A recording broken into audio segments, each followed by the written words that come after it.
Milé deti, milí ňufkáči, milá ňufka. Dnes sa naučíme nádherné bublinkové písmenko. Bublinkové písmenko? To je aké? Je to druhé písmeno abecedy, písmeno B. Počula si už o ňom, ňufinka? B. Myslím, že som o písmenku B počula. Ale počkaj, povedz mi, aké slova začínajú na písmenko B? Ňufinka milá, napríklad slovo babika, alebo balón, alebo brmbolec, všetko krásne bublinkové písmená. Brmbolec, to je to najvtipnejšie slovo na celom svete. Ale teraz vážne, ňufinka. Verím, že si pamätáš, keď sme sa učili písmenko A, že poznáme písmena tlačené, písané, veľké, malé, krátke, dlhé. Áno, ňufko, to si pamätám. Šikovná. Poďme sa teraz naučiť tlačené písmenko B, rovnako tak písané písmenko B. To je také, ako keby sme ho písali jedným ťahom, jedným perom, jednou labkou. No, skrátka jedným ťahom. Ňufko, veď to je úplne jedno, či jednou labkou, dvoma labkami, jedným perom, dvoma perami.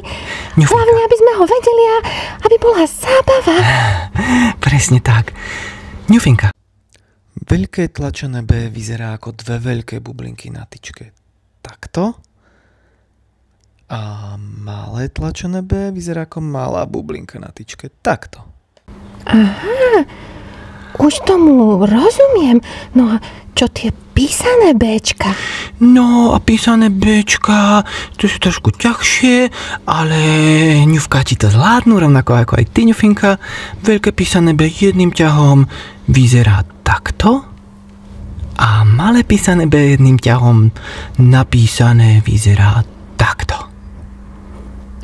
Fíha, tak to je naozaj perfektné bublinkové písmenko.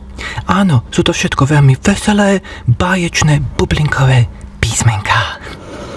Takže, ňufko, dnes si budem celý deň hovoriť iba slovička na B.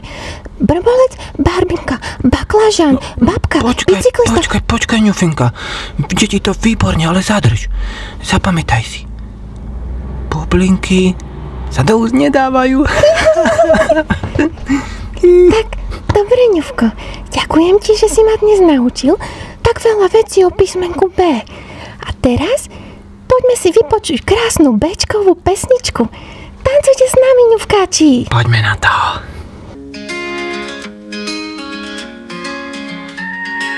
Bobo beží s balónom, Raboce si bim bam bom. Balón lieta ponad ploty, Bobo skáče ako motýl. Hop sa, hej sa, abeceda, to sa učí vie vždy viac. Poznať Bčko nie je veda, balón letí na mesiac.